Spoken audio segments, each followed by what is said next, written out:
On a recent trip to the UK, I noticed that after I'd boarded the plane and got my bag sorted and strapped myself in, that my behaviour was slightly different to my normal flying behaviour.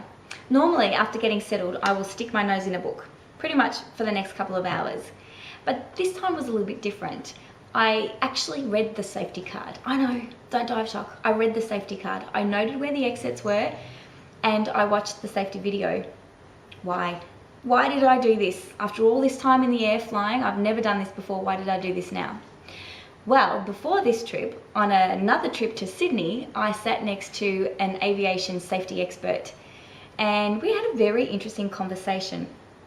So he was telling me that the majority of deaths that occur in aeroplanes happen not necessarily when you're in the air or not because you've crash landed, but in the first few minutes between takeoff and landing.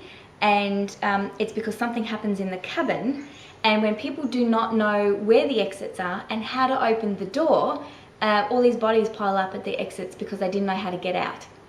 And I thought, that's a pretty compelling reason to note where the exits are and how to open the door. And so ever since I had that conversation with that dear gentleman, I have been reading the safety card. So the takeout for me from that conversation was really about the power of the why when it comes to influencing behaviour change. I mean, let me ask you, how many of you sit in the aeroplane and don't read the safety card? Do you know how to open the door on the aeroplane? This particular aeroplane? Because you know, sometimes they're different.